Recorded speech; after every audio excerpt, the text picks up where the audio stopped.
One of the hosts of the conference, Dr. John Mack, found that his less-than-skeptical stance created problems for him at Harvard, where he worked, but he refused to compromise his beliefs. I'm inclined to think that they are not from some specific planet, that they exist in some energetic dimension that is not familiar to us, or if it is, it's only in theoretical physics.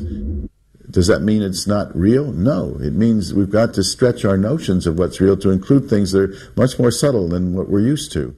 As a psychiatrist, Mack defends the abductees against claims of madness or self-publicity. The idea that somehow these are people trying to get attention seems to die hard.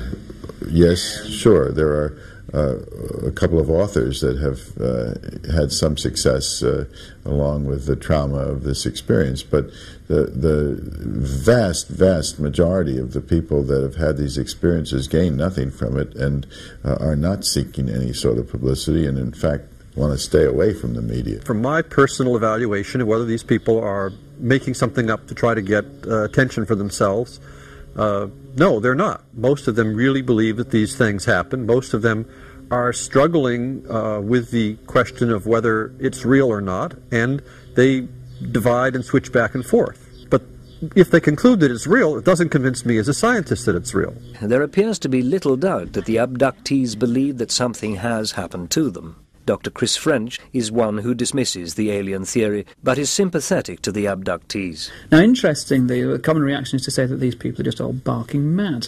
Well, the evidence suggests that no, they're not. In terms of the actual psychological profile, there are no obvious signs with most of them. I have to emphasise that, with most of them, that there is any kind of psychopathology. It starts to drop, and we were all like, oh my God, it's going to crash. And I remember jumping up. There's nothing from the standpoint of the kind of work they do, where they live, that distinguishes them. They seem to be quite a broad cross-section of the country. I have healthcare administrator, waitress, professor, theologian, I mean, just about any kind of person that you can imagine. Given that most abductees have experienced a real or perceived trauma, is there anywhere they can go for help? Bud Hopkins runs a support group in Manhattan where they can share their experiences.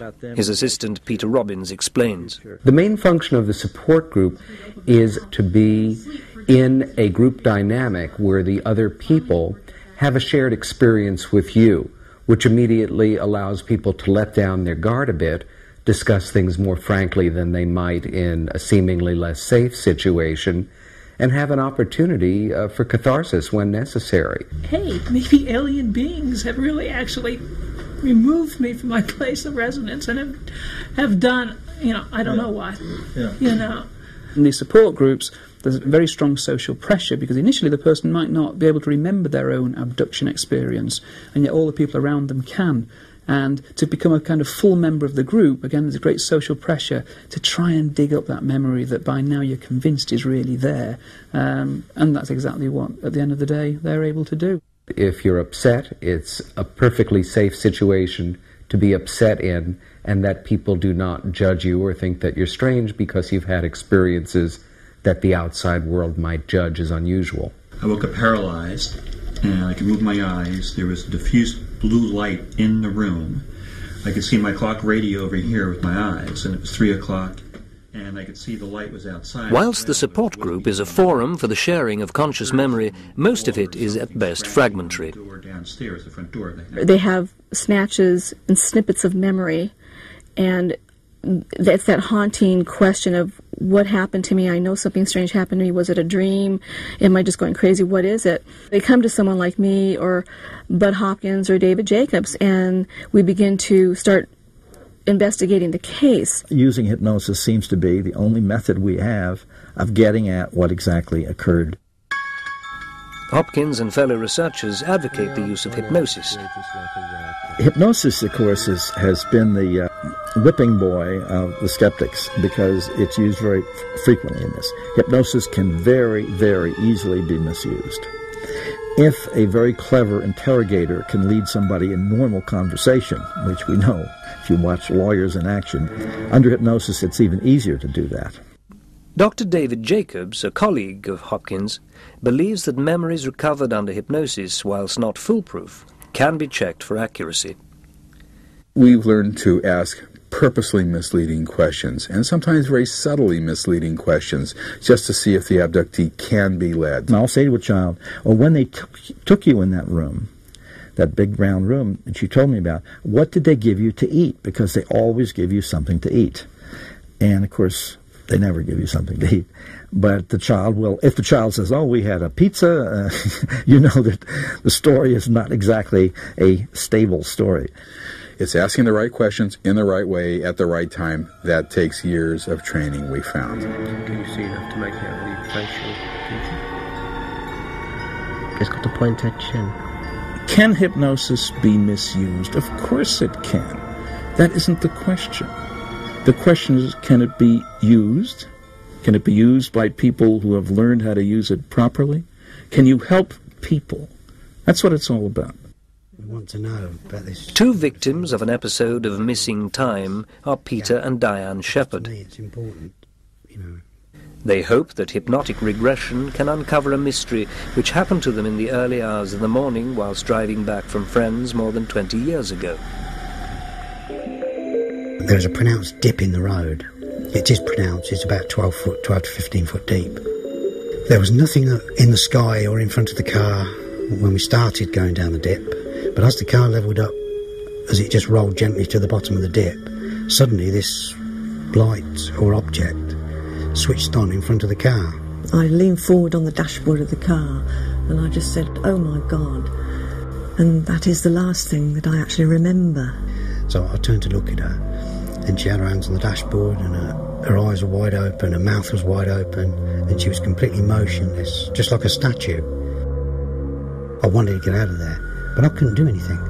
And I said, please, this is in my mind. I'm thinking, please stop, I can't take anymore. Before I'd even got the thought out, before it had even formulated, it was over. And we're about 200 yards up the road. And I hear Diane say, what's happened? Where have they gone? What's happened? The stillness had gone. And the dawn was already coming up in the eastern sky.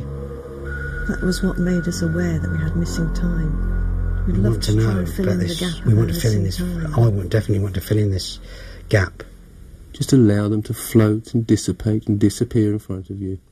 And when you get to that stage, your mind will be completely relaxed. Experienced hypnotherapist Robert Lamont regressed Diane Shepherd 2 decades back to that deserted road. Deeply. So you've now got out of the car on your own? Yes. So you've opened the door? Yes. And you're now standing outside of the vehicle? I walked forward, past the car. Can you describe this figure, this person? Wow.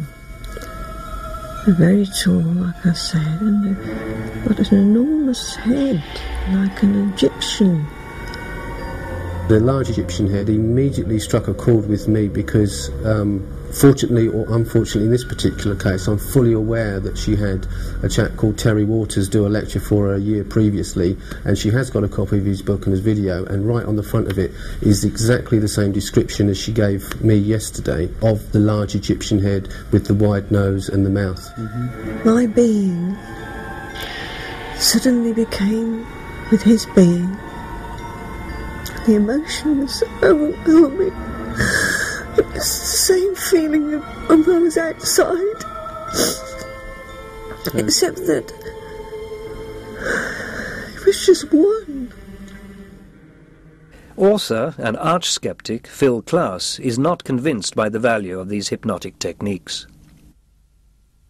I am told that the British Psychiatric Association has recently released a statement emphasizing that information obtained under hypnosis is very likely to be false and spurious. I will have people look at me and I can see it in their eyes. They don't believe me, but I don't really care. I know what I saw, and I don't care what they think. The thing that most worries me about the whole abduction business is now that it's become so common and so many people think they've been abducted, I am sure that quite a lot of those people haven't been. There's something damned true here that's got to be gotten out to the public, because until it is gotten out, people are passive. They're helpless. They're sitting there just letting it happen to them and not knowing what it is. We can find out what it is. We do have the scientific tools to do it. We must cease to be passive about it and take an active interest in this. In our next program, the arguments between the investigators, the abductees, and the skeptics heat up, and examine whether our own science can provide us with an answer.